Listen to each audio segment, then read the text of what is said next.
Lynn, I think you can start. Yeah, I still see there we go. Okay, good morning, everyone. Welcome to today's AAPN American Ingenuity Series. This is Fireside Chat number 2. My name is Lynn Sprugel, and I am Vice President of the America's Apparel Producers Network. My background spans 32 years of experience in sourcing, product development, and supply chain. During that time, I've been a member of AAPN for over 15 years. For those who may not know, AAPN has a 39-year history connecting 30 links in the textile and apparel supply chain. We have over 200 member organizations included in this chain, and they are the who's who of the industry. Each year we hold an annual conference, regionals, mill tour, and leadership summits. We also work to raise the apparel IQ through our Asia Americas report card, sustainability initiatives, sourcing database, Corona Sourcing Center, and now the American Ingenuity Fireside Chat Series, which highlights links of our chain. Today's webinar, Fireside Chat number 2, is titled, Hey Einstein, we all live in the same universe. It seems that everyone is into fast fashion and the idea that we should be able to make decisions closer to market. But faster is not always better. The old Lewis Carroll quote from Alice in Wonderland, the hurrier I go, the behinder I get, could not be more true in the increasingly competitive world of apparel retailing. Poking at this idea that everything can and must be done faster, Mike Tadero and Randy Harward will discuss the limitations we often feel can be turned into core strengths if we honor earlier decisions and leverage them as we go. The very speed and flexibility claimed to be admired is caused by the exact posture of what is thought. It is planning. Now, before we get started, I'd like to go over a few housekeeping items so you understand how to participate in today's event. At any time during the webinar, you will have the opportunity to submit questions to our today's presenters. To do so, just type your question into the Q&A section, not chat, at the bottom of the control panel. The presenters will answer your questions and are prepared to go as long as we need to get them all answered. You will also find a link to a quick survey when we end today's session. Please let us know what you thought about today's event and suggest topics you would like to see in future events. We will also be recording this webinar and we'll share the link after the event. So now, without further ado, I'd like to introduce Mike Tadero, Managing Director of AAPN, and Randy Harward, Senior VP, Advanced Material and Manufacturing Innovation from Under Armour. Enjoy the presentation. Hey, thanks, Lynn. I just want to start by saying to all of our members that are watching out there today that we miss you terribly. We've had to cancel 7 events this year, but we'll be back together soon. I love the saying that you make your mind bright by rubbing and polishing it against the minds of others. And that's what we do at our events. Because we can't go anywhere, we're having virtual events, unrehearsed, unscripted, candid, to learn from the best and the brightest. And so with that, I'd like to introduce my good friend, Randy Harward. Hey, Mike. I'm hoping we keep this fireside chatty. And so please ask away. And actually, if questions come in as we go, if those can somehow get into the conversation as we go, I'd appreciate it. Sure. But the title to this thing, I guess I'll start with that, is just, I've been at this a long time, some 47 years, and in some form of either retailing or supporting retail. And something certainly has emerged during that time. It certainly grew. And I take a lot of advice from our friend Kurt, who every time I see that guy speak, he makes me realize that, you know what, I really need to take a look what I know and understand and take a good solid look at it. And is there something under the covers there that I haven't really noticed? And over time, I'll give him a lot of credit. He's caused me to look at the industry in a more comprehensive way over the years of my involvement at AAPN. And something has emerged that's really troubling to me, and that is that retailing has become, in my view, wholesaling, and that we've forgotten as an industry how to retail for the most part. And then it's even taken on a different term. People call it fast fashion now in apparel. And there's reasons for that. I mean, global communication and digital tools and faster manufacturing processes and improved global logistics and all those kinds of things have sort of fooled us into thinking we can do everything really fast. And, but I don't know if I would call it retailing. And so this is sort of a provocative poke. I meant that when I wrote that little intro. Certainly no absolutes here, but I am poking at the notion that all we need to do is shorten supply lead times and everything like that, and everything will be better. And so I'd like to just for a few minutes kind of step back and look at what kind of the origins of apparel retailing as we know it today are. And I think people forget. Much of what we think of as fashion retailing emerged in France at the turn of the century and before. Certainly in the several hundred years before that, you know, France was a fashion center. There's a saying that fashion was to France what gold mines in Peru were to Spain. It gave France incredible credibility in the world. And in order to work, it formed what I would call the basis of the fashion industry was very different from what we experience today. And that is securing materials took forever. Like it would take over a year to secure the materials you would need to produce a collection. Because of that, you had to color that material. So often you would work on design houses selecting their material stories and their color stories first and guarding that as trade secrets like nothing else. That was sort of gold in the bank.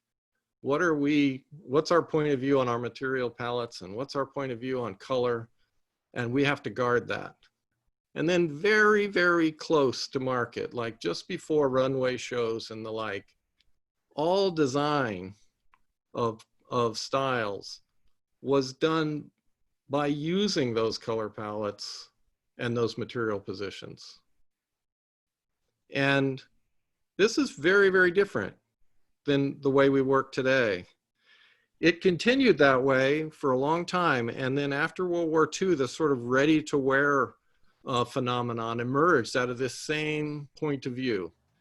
A fashion house having a point of view, securing the raw materials, developing a theory of color for the season or the year, and positioning all that, and then designing collections into it that gave them actually tremendous capability to be cost effective and drive a ready-to-wear a version of what was once haute couture, right?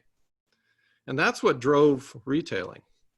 It was this emergence that ready-to-wear and very large volume brands could have a really clear point of view and an advantage in the marketplace. And it had nothing to do with what we think of retailing today, which is all about speed.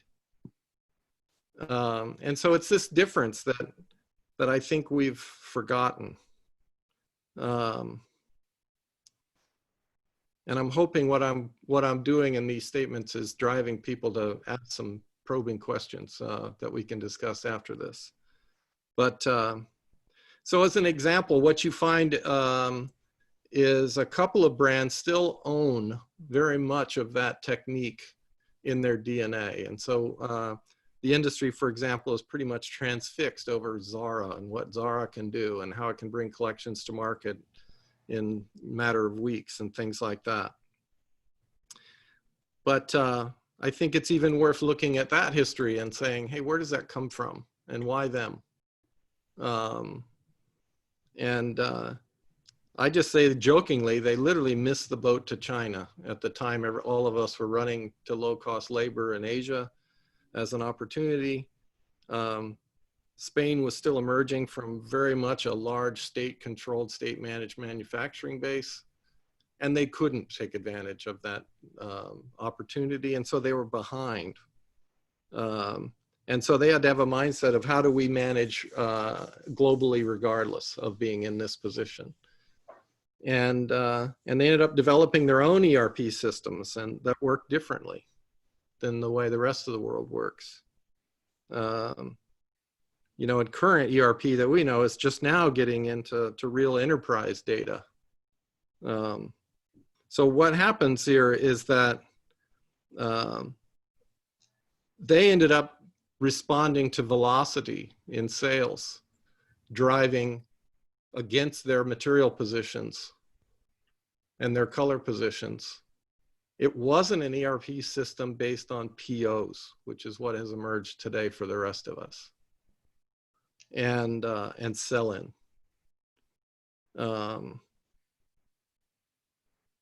And so I think kernels of that knowledge are now what people are competing on internationally. So the way I started this, you have, yes, there's speed and communication and digital tools and faster manufacturing processes and all that in Asia. And now there's a beginning of an understanding about people applying some of this other lesson about, hey, if I can position and be smart in my direction, then I am going to be able to compete more effectively. But I wrote here, there's a difference between what an average mechanic with good tools can do versus a great mechanic with great tools. And I think that people have forgotten what retailing is. So I'll go through what I think are barriers to retailing and see if we can have a good conversation after this and poke at this.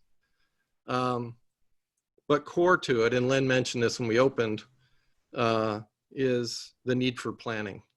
And that's no surprise to anybody, but it seems like increasingly, and the higher up in organizations and the larger the retailer and the higher you go in those organizations, the belief that if you shorten lead times for everything, then you don't need to have to plan your position seems to become strategy. Like all I need to do is shorten lead times and shorten my ability to respond, and I don't need to set up positions or plan. This increasingly, when I meet with executives in the apparel industry, seems to have become the way to work, rather than the idea of establishing a point of view and a material that then allows you to be fleet of foot in designing against that palette and color palette. Another thing that got in the way, the unfortunate emergence of modern software during the race for low-cost software. Kurt could probably speak to this better than I ever could, but it has occurred to me, and it's no joke, that right when we were all running to Asia for low-cost labor is when computer software and the ability to manage POs and ERP emerged.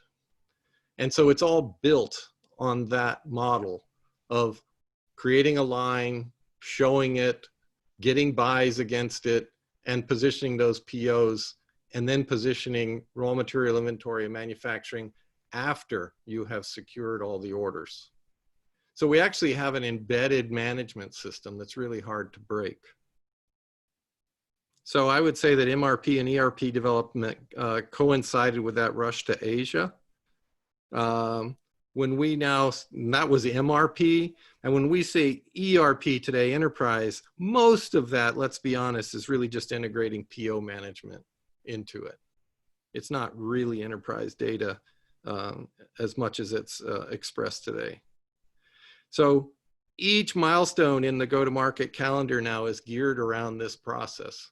I'm going to develop a line, I'm going to show it in some form to buyers, I'm going to secure POs, and then the last thing that we do, so we design first, and the last thing we do is position materials and manufacturing. Another big barrier that's emerged is kind of, and this sounds shocking, so maybe hopefully there's some finance people that will disagree with me, but I find a pretty strong lack of executive understanding of finance, basic finance. And the three critical statements, so balance sheets, income statements, and cash flow statements, are not really leveraged equally. So let's get back to basics. Retailing is the business of buying merchandise at a certain price, selling it at a higher price, and doing it fast enough to make a profit. So it's the relationship between gross margin and inventory turn rates that's important. But what's emerged is the need for is margin management, and turns are being largely forgotten. So you can go to Harvard today and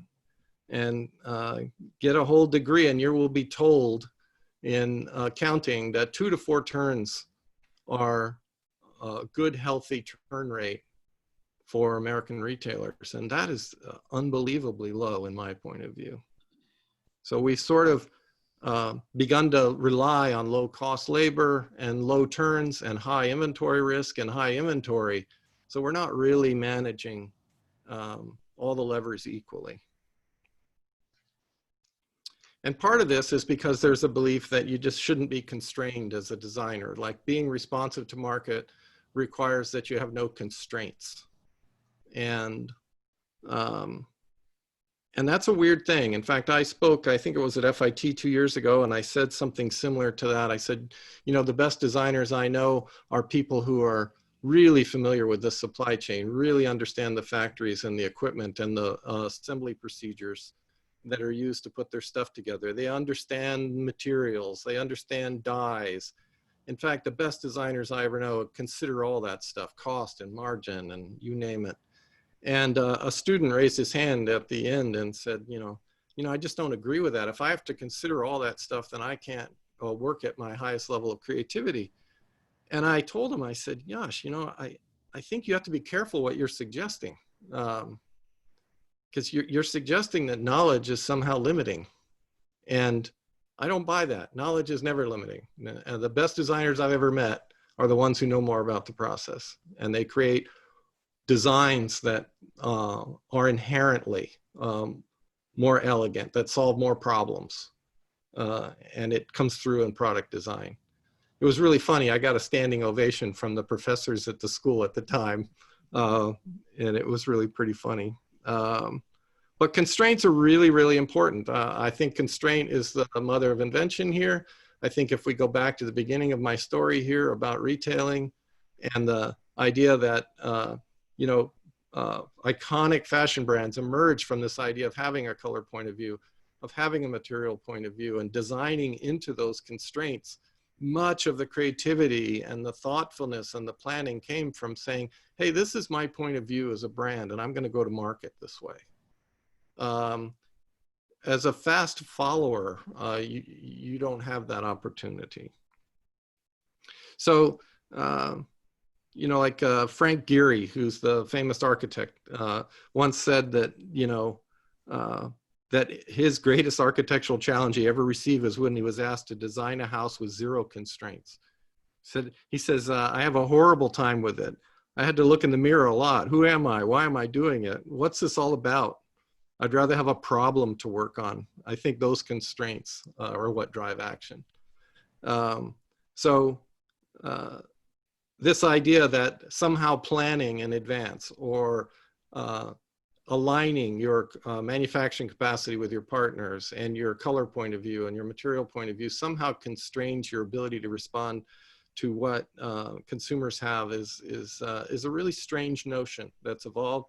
And even many design schools, and I interview an awful lot of young folks who come to work at Under Armour, they are really taught to work without constraint and not to consider those things. And I think it's a real shame. So there's an opportunity, conversely, to use those constraints to be more relevant. And, you know, it helps you create the most valuable thing a business can have, and that's a point of view in the marketplace. It's a sea of sameness without it, and you can't get involved in that. Another thing that I'll just throw out there is kind of all in the same period of time, during the 60s and 70s and 80s. We think of corporate management as somehow something that just exists forever, but actually it's also only a 30, 40, 50-year experiment, maybe 70 on the outside, the way we manage corporations and people. And I would say that there are a lot of folks who are competing in a different way. So I would call it that there's a depleted manufacturing management skills, especially in the Americas. And I know that's a bold statement. But in my world travels and working in the industry for a long time, we're not just competing against low cost, we're also competing in Asia with factories that are not only cheaper, they're better capitalized and they're better managed. So people management is really important. And this is a topic in itself. But I would say if that's a provocative statement to you, probably the best piece, and I'm a student of management, I've studied it for 40 years. Some of you may know W. Edwards Deming, the father of quality management, was a mentor. I worked very closely with him. But this stuff can get dense, and the most concise presentation of it that I've ever heard is the second most popular TED Talk out there, which is a guy by the name of Dan Pink. Gave a 17-minute talk on the puzzle of motivation. It is the most concise critique of modern management that I've seen in 17 minutes. It's really worth watching. But his basic premise is there's a giant mismatch between what science knows, and that includes about behavior theory, and what business does. And huge, huge difference there. And his main comment here is that the secret to high-performing workers isn't rewards and punishment, but that the unseen intrinsic drive, the drive to do things for their own sake, is because of aligning your work with things that matter is what is important. And then the last thing that I'll just throw out there, and then hopefully throw this into questions, and is on top of all that. So on top of supply chain management and people management, and then the opening topic here about retailing, and that its core needs to be relearned, that it's about positioning, points of view, colors, materials, manufacturing capacity, and then designing into it more as a last step and being very responsive because you've set up that positioning. On top of all that, something new is emerging in retailing and DTC that's not new, it's actually old, but the tools of the day have caused it to be thrust to the forefront. And I can't go into it in great detail here because it would take another whole session. But I would study behavior theory if I were anyone working in retail today, and understand how the computing world and software programming and the way that people interact with websites and mobile sites and how their activities can not just be responded to. Everything we've talked about is about using big data and planning and everything to be able to respond quickly to behaviors that you're observing. Behavior theory and the kind of field of what's called behavior chaining is going beyond that and saying, I'm not only going to be able to do that, on top of that as a layer, I am going to drive behavior. I'm going to chain behaviors in very specific ways. And computer software and the way that we interact with mobile websites and websites are absolutely changing the way that people are driving consumer action. And it's a huge field. And I don't think you could be a serious retailer today without beginning to grapple with what is your place in that world, and are you even aware of how to chain behaviors and cause people to do things, never mind just react to behaviors that you're seeing. So I'll just leave it at that. That was sort of a sweeping position, and I hope we have a good dialogue with some questions and get into it a little bit deeper. Thank you so much, Randy, for your comments. Wow. I have many things written down here, a lot of barriers and a lot of, can we go for 3 hours? But back to your point, first of all, on the software. Yes, the emergence of software came as companies went offshore. So they had to control at least the purchase order process and getting that information to the vendors. But you know, that was kind of that fulfillment supply chain. And that is where software emerged. And now it's really emerging in the development supply chain. I mean, PLM systems now have been around for a while, but now we even see software getting into the trends where you can go out shopping, you know, take a picture, already create your board and go that way. So our message then, as we bring up young people in the industry, somehow we need to help create better paths for them to understand this. So back to your point of that, that person that, you know, asked you in the class, you know, why should I understand all this? I mean, it all goes back to cost and growth and profits. And unless you understand where you fit in the supply chain and understand those pieces of the supply chain, you know, it's really hard to just be in a silo today. And I think that's where many companies are, is that departments are in silos. And so how do we get out of that? How do we crack this and get out of that, you know, as an industry? I think you have to first recognize it. And I think in most cases, they don't, right? People are still very opinionated on this topic. And so if I was an organization and I was working primarily with the kind of PLM development, let's build a collection, let's show it, and if we have interest, then we'll set up the alignment with supply chain. I would experiment. Just say, hey, 5% of our sales are going to come from another method. I'm going to pre-position some materials, and I know many of us do this. I'm going to pre-position some materials, but I'm not just going to position those materials because of the cost opportunities and the like. I'm going to do it because I'm intentionally going to reserve some of my styles to be built as the last step in the process instead of, you know, to be designed, I mean, as the last step in the process. And it's kind of scary because you have to set up the infrastructure and well, what's driving that? How do I know that I'm going to sell it?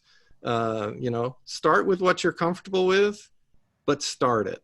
And maybe say it's 1%, say it's 3% of a season's sales are going to come from these position materials. I'm going to let a crew of designers design very late.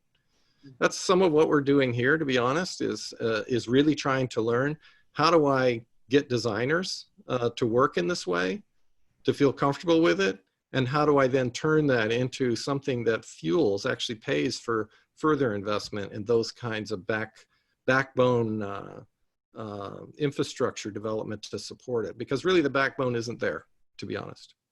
So we really don't work this way, and that's not how I've had a lot of conversations with banks and you know, most administrations for the last 4 or 5 administrations, talking to them about this issue, that banks now really are not set up to support, especially American retailers or manufacturers that have capacity and positions and manufacturing capacity positions.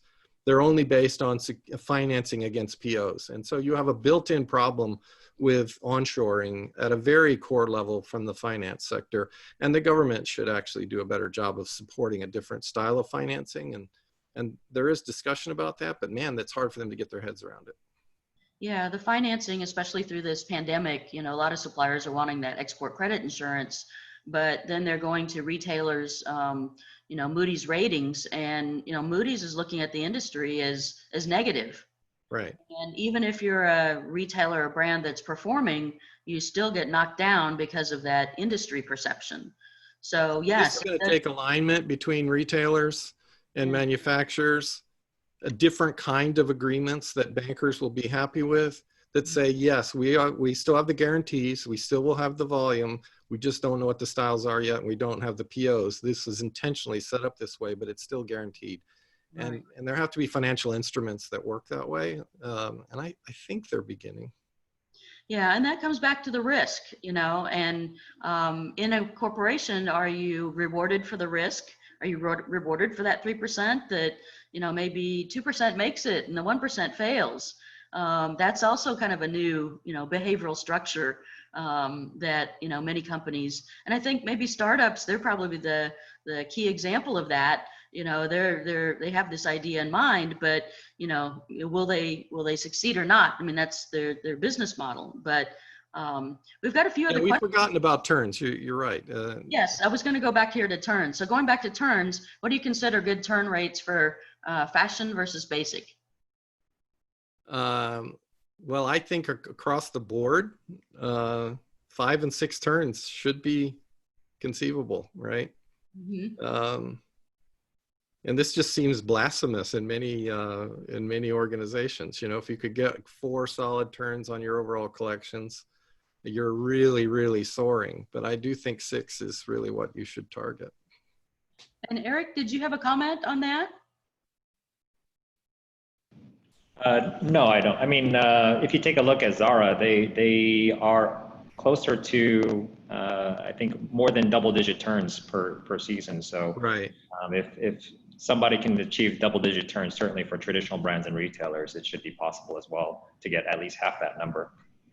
Yeah, exactly. So Randy, they still are doing about 70%, if my last inquiry in this model, and they do run about 30% of their volume in Asia, long lead time with inventory risk associated with it. But still running. The reason they get those high turns because literally 70% of their stuff is on pre-positioned materials. all right. Can I just make a point about that, Lynn? I don't regard Zara as a retailer. I think they're more of a factory that lets you buy their stuff. They know operations, but the big thing that they do, and you keep coming back to this, is they own a lot of gray goods. It allows them to have 3-week cycle times. You keep saying people should position, inventory. Who's supposed to do that in the chain, in the supply chain? Well, the brand now doesn't want to do it, right? It's all FOB and nobody has responsibility. I think the brand has to participate in positioning inventory and do it in the cheapest place possible, in raw materials, not in finished goods, which is what they position today, which is really expensive and risky. And so turning this around, again, the financial models or even the planning tools don't exist to do this. This is my main point here today. And so we have to work with software and finance to develop some different models. And part of the reason, quite frankly, guys, that I wanted to put this out there is because this is going to take a lot of people, thumbing on the heads of key people that we all know to make sure that this kind of software development happens and that financing is changed. It's really, really bad that the basics of retailing have been forgotten. Yeah. So Randy, we have a question from Greg, and talks a little bit about consumer, and you're talking about behavior. So what are your thoughts on the youth trend toward customization and copying influencers? I mean, it's certainly a part, right? And it's sort of the if some would call it the ultimate. People have often looked at, oh, if I can just have ultra fast manufacturing and flexible manufacturing, then I can respond, as a market of one, many markets of one. We're sort of saying the same thing, but that is the ultimate forced positioning, right? If I'm going to respond to a market of one, then of course I am going to set up the ability to make one thing at a time, custom for a customer. And maybe that will be the driver. But to me, going to that as the solution ignores the larger opportunity of doing it for all of your manufacturing in a smarter way. So it's a bit niche-y. It may grow over time to become, the main way we work, but it's going to be a long haul. That is not going to be a short-term solution. So we have another question here. Who does Randy think will be the first retailer to wake up and realize that supply chain professionals need to run retail and not finance and marketing? And will that US retailer be the big winner aside from Walmart and Target? Well, I certainly hope it's Under Armour, and and it is a the biggest topic of conversation and planning here. But to be honest, you guys can tell me. I'd love a poll on that. I don't know of a large existing retailer who is currently setting up the majority of their infrastructure to kind of go at this problem directly. You see little experiments here and there, but I don't see a retailer in the lead right now. You see the Walmarts and the Amazons and the stuff like that trying to do it, and you see Amazon having quite a few patents trying to figure out how to set up fast response manufacturing and kind of do ultimate manufacturing solutions. But again, that's sort of jumping to the customization model and not really the planning and having a point of view model. So it's still important to be a brand, to mean something, to have a point of view. That seems to be just as important as being effective at operations. Okay. And we've gone through an era where, you used to think that brand was more important than operations. And we've gone through a 15, 18-year era here where operations have ruled.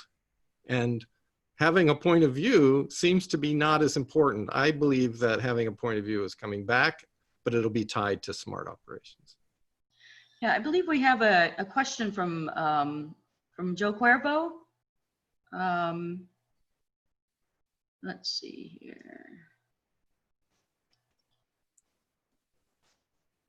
Joe, if you want to unmute yourself, you can talk. Yeah, can you guys hear me? Yep. Yes. Hey there. Hey Randy, how are you? Joe Cuervo here. Good, Director, good. Good. Just to catch up, I'm the Director of Global Materials here at Kohl's Department Stores in Menominee Falls. Yep. Actually in the office for the first time in 15 weeks. Oh, congratulations. I've been in my desk up here in my office for 120 days now. Okay. It's kind of weird coming into the office after so long being away. Hey, listen, I just wanted to just chime in. You're making a lot of great points in terms of the global markets and in terms of pre-positioning. I just kind of wanted to chime in and tell you some of the tactics and strategies that we use for speed. Like, we currently have a global materials strategy where we are building a matrix within country of production to decrease lead times. We also emphasizing verticality. So whoever controls their value chain and their supply chain more also is a big deal for us in terms of reducing lead times. And of course, we're pre-positioning, the private label area. In the private label area, we pre-position, or actually our fabric spend is about a 1.2 billion. And our goal is to expand the pre-positioning in terms of being able to get yarn and fabric in country of production sooner rather than later to reduce speed. And then of course, there's an emphasis on CAFTA, Central America. But I'll make a provocative statement. Some of the barriers in Central America is diversified fabrics. And so a lot of times due to the type of fabric that we need or the construction or the processes that are involved, we have to work in Asia versus CAFTA. But with that being said, we're always trying to grow and find more capacity closer to our markets to service our consumer. So, I mean, you're hitting a lot on a lot of the great points that are happening with retail. Hey, Joe, I'm curious on that private label pre-positioning. Mm-hmm. Are you able then to see the turn opportunities in private label versus other parts of your org? Yeah, I mean, we are able to. Yeah, sure. So we have the way that we're set up is that, and you guys are big suppliers of ours on the floor, but yep. That's the national branded side. Appreciate that. Yeah, the team, yeah. So, I mean, you're a big deal. Adidas is, I'm sorry, Under Armour is a big deal for us here. So the private label division is set up with product development, design, raw materials, and sourcing, all working together with the merchants to work on, increasing the number of turns that we get in any given year. So, and with that comes the challenges of reducing lead time and being able to react quickly to what the consumer is asking for within and hitting IMU. Right. Great stuff. We should talk some more about that offline. Sure. Yeah, I'd love to connect with you. It's been a while. Yeah, be great. Lynn, I think, do you have there are more questions? I think I saw a question from Walter. Yes, I've got several here. We've got designers frequently think of themselves as artists and not problem solvers. We do teach problem solving in design school, or we don't teach problem solving in design school. Maybe we should. I realize this is not a question exactly, but will you please share your thoughts, Randy? Yeah, no, I totally agree. There is a way in I've found recently in talking to design students, and that is the topic of sustainability, and which they care deeply about. So it is a generation, and it's not just this generation, but maybe the previous two, who care really deeply about this topic, and it's a way in to telling them if they understand the whole, they understand you know, the materials and the dyes and chemistries that go into their products and how they're manufactured and the social conditions in the factories in which they are, it begins to remind them that they have a responsibility in their design, that their design is choosing like 90% of the impacts in the world. So they have to care about it. And you can go there first and then remind them of the opportunities to being relevant in market at the same time. So it's a good way into that. Very good. We have a question from David. I believe every fiber and spinner is willing to share inventory that is of interest to the brand. Software development should include this feature. Well, yeah, it's a really great point. One of the things that's completely dropped out of all planning is yarn positioning. I mean, it's really difficult within systems to position yarns, and it is just as important as positioning fabrics. And these days, because processes are so fast and dyeing and coloring and stuff like that, it's almost a yarn positioning problem. He's correct. I couldn't agree more. At Under Armour, we're developing a whole yarn management system, and so making sure that it's not you know, secondary. We actually include it as part of our fabric specification and are beginning to understand how we might work with yarn positioning almost more than fabric positioning. Right. Mandy has a question. How would you suggest bringing merchants and designers to the board to developing materials and colors first and designing into it? It's kind of that classic problem that we have. So, but maybe it's also logistics understanding, you know, from the very beginning, what takes place. Again, I mentioned earlier, this is not, it may seem a simple equation that I'm laying out there, but it's actually really difficult because it flies, you know, against the prevailing wind direction. And you just got to try it. So one of the ways, I'll give you an example. At Under Armour, I really had an interest in developing a different kind of stretch fabric for women's tights. And you know, it was a very radical point of view. Everyone was essentially making stretchy, gooey tights that I think make women look terrible, to be honest. And so I had a different idea about how to make people look good and feel good and function better. But I could not get anyone interested in those fabric ideas because, you know, they were thoroughly entrenched in another approach. So I saw an opportunity to do two things at once. Hey, I'm going to try and get people to understand designing late and positioning materials, and I'm going to try and use that to sell my new fabric idea. So I ordered a bunch of fabric and I positioned it in a factory, and I told designers, hey, I will play ball with you. You don't have to participate in the 18-month development cycle. You can, 9 weeks before retail, develop a collection every month. And we did 3 different collections of tops and bottoms using 3 core fabrics in a small color palette, and they were allowed to design close to market. Oh man, you should have seen all the hands go up for people that wanted to do that, because they didn't have to wait 18 months to find out whether or not their product was going to be hot or not. And they actually made changes to product between deliveries. Radical changes, and they just began to really enjoy it. So there's a part of our business now that works that way. And it's small and growing, but I think that's how you have to do it. You have to teach people how to do it, and it also creates a problem set for sourcing and supply chain management to figure out how to support a growing part of the business that works that way. Do you feel that Kind of what Joe just talked about with private label, to be honest. We all are experienced in private label management, and yet we don't think of it as the way to run our businesses overall. Right. Do you feel that from a retailer standpoint, maybe Kohl's is the exception, but they really don't want to be a manufacturer, and that inhibits them from, providing yarn, yarn requests and positioning that. Yeah, and ironically, it's the very thing that keeps them from being able to respond to market. It creates huge inventory risk for them, huge margin risk, and huge discounting. I mean, we basically now depend on very, very low cost, very high margins, huge inventory risk, and large markups, right, markdowns. And so they've placed the risk actually in the wrong place.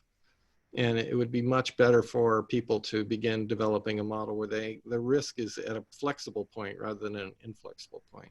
Right. Walter has a question. Can certainly understand the justification for bringing manufacturing back closer to the market post-COVID-19, and this is feasible, but does this apply to textile development and manufacturing?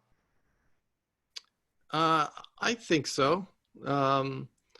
This equation, one of the things about this that's interesting is this process, which I started talking about, fashion in the 1800s and turn of the century here. We're not slow like that anymore. It's no trouble to get fabric delivered quickly and to dye it and color it in a myriad of ways. So we are actually in a way more flexible position today. So these positions are not risky. Like if Mike said, if you have gray goods positioned, you can color them and print them very quickly, right? And so you have more flexibility than ever before. But it's going to take some support. One of the areas, like in the US, and any of you guys who work in material development would recognize that the US is still in the powerhouse in technology development textiles. There's no question about it. And that may have waned for a generation or so, but it's back and it's strong. Really the best material development technologies are still happening in the US. But it's very difficult for those new technologies to get launched. And so we ought to support them better by allowing yarn to leave the country and come back duty free, and materials to come back until that infrastructure can support deeper US manufacturing of the materials themselves.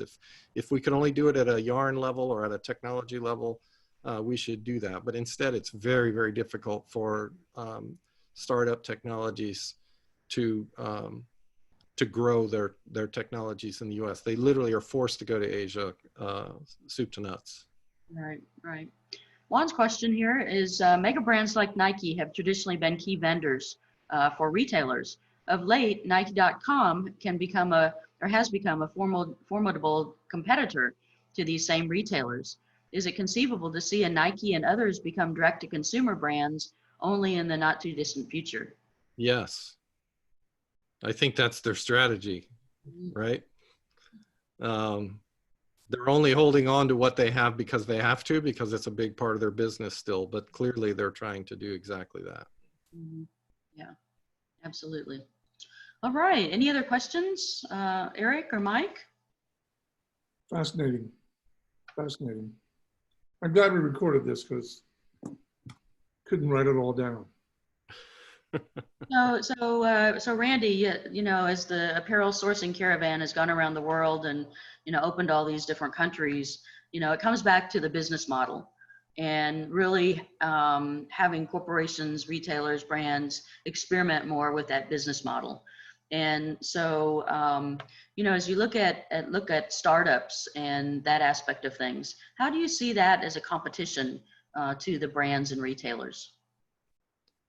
Well, they have a huge opportunity, right? So if you have this thinking, and this is why I guess I'm out here reminding people of it. If you're a small startup, you can work the way that we've just talked about, much easier than a large brand can. And if you actually consciously think about that, you have a huge opportunity. Now, as you grow, can you maintain that model and still have the growth and finance infrastructure you need and the supply chain infrastructure you need? That will be the challenge. So we see constantly small brands, especially apparel brands in the US, that do quite well, and then they reach a certain size where it becomes very difficult for them to continue that growth. And much of it is systemic problems, not their own. We tend to attribute it to something they did wrong or something, but basically what they do is begin to be engaged in the existing kind of way of working, and it doesn't align with how they got to where they are. And then they try and become more like the professional that they work with, and they sort of lose that entrepreneurial sense that, oh, I worked on a point of view, I had a small bivvy of materials, I had a design point of view, and I designed into it. I was very responsive to my customers, and that sort of smallness of retail done at scale is the challenge for them. Not starting. Starting is actually a big advantage for them, especially today. Right. Easy for people to be noticed, hard for them to scale. Nelson's question here, he says, when are brands going to start working with sourcing and with vendors more in the Americas, and what will that take to do that? It's a very, very good question, and I'll mirror a statement Joe made. Part of it is a material limitation, and so there are some whole ranges of materials that you have to go out to, the old model in Asia, which is actually only 35, 40 years old when you come to think of it, because you have to. And it's because there's that sort of mix of where you have to supply and how you have to work, that you don't actually, at any given point in time, a large brand doesn't look at this region and say, I can do everything here. Let's set up an entire supply chain finance inventory positioning model that works in this region. And the idea that you're going to run multiple different kinds of go-to-market calendars and systems based on the regional opportunity has been very difficult for brands to set up. That's basically the problem.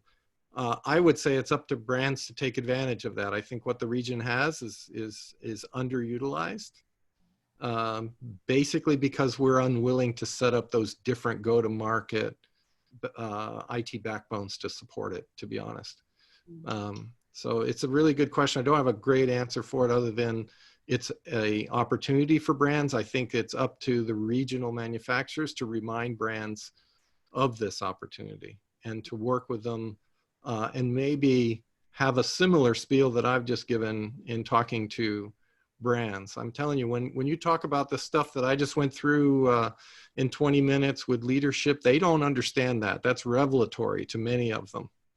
Right? Their experience is all the offshore, low cost, high margin, high risk model.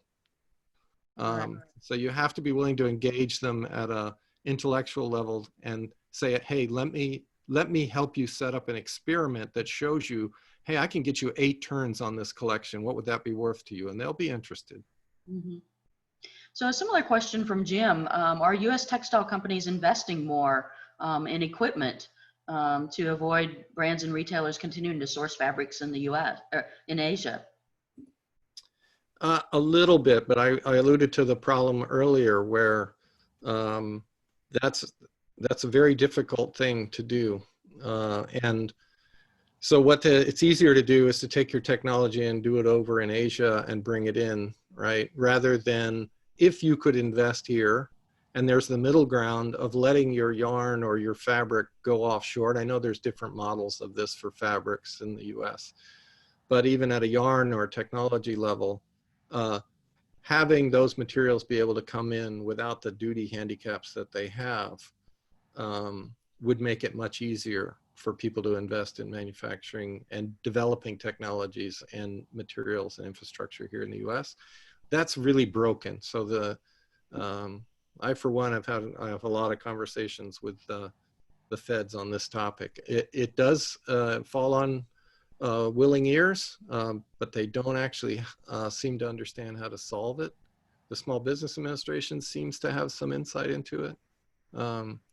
So I believe it will get cracked, and it's probably going to take the form of like innovation zones and things like that, that allow new technologies and new approaches to leave and come back without handicap until they're established. Okay. We have a comment from Jennifer Jones that says Contempora is investing in machinery. So that will be our next speaker, Ron Roach. So thank you, Jennifer, for No, that. it's true. There's a lot of great manufacturing here in the U.S. and increasingly it's where we turn. Almost all new development ideas are coming from here. Yeah. Jim had a topic back on startups. He says, what stage and revenue scale do you think the company would benefit from experienced managers or investors? Ooh.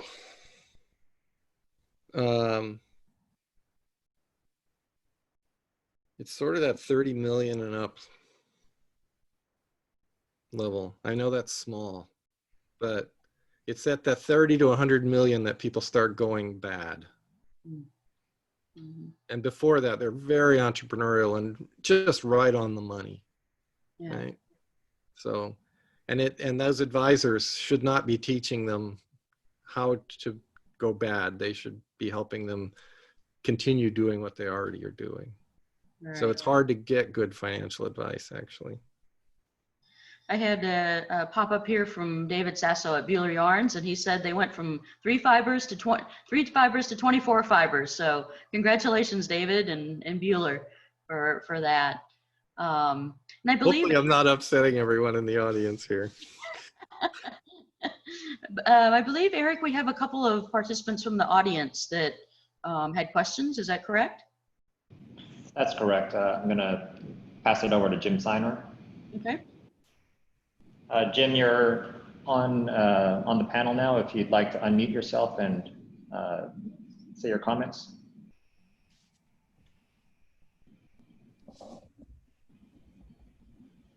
Okay, we'll go to, looks like Jim is not there right now, but we'll go to, oh, just dropped off. Randy, I did have one question for you. If you could, what do you believe are some of the top material needs for the Americas that would allow the Americas to be much more competitive as a supply chain? Good one. You know, the specialty yarns remain difficult. So we have a fairly generic cotton and polyester supply, but specialty yarns are still a very difficult thing to get in the region. That and any kind of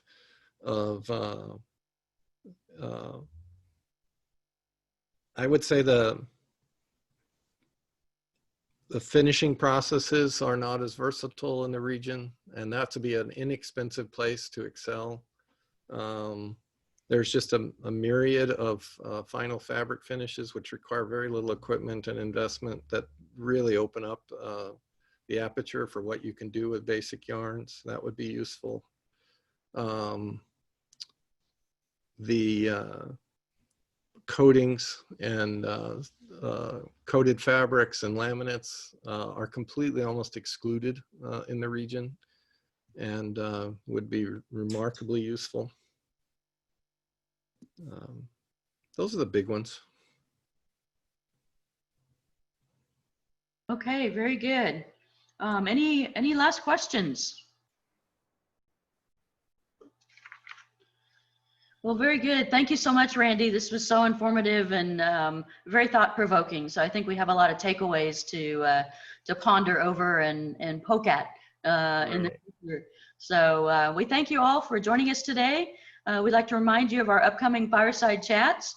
On August 13th, Ron Roach, president of Contempora Fabrics, will be speaking on "We Don't Need Harvard to Tell Us to Collaborate," our case study. So again, thank you for registering for this Fireside Chat, and to register for future chats, that's available on the AAPN website. So we thank you all for joining us today, and we look forward to connecting with you at the next AAPN event. Thank you. Goodbye, everyone. Fabulous, fabulous.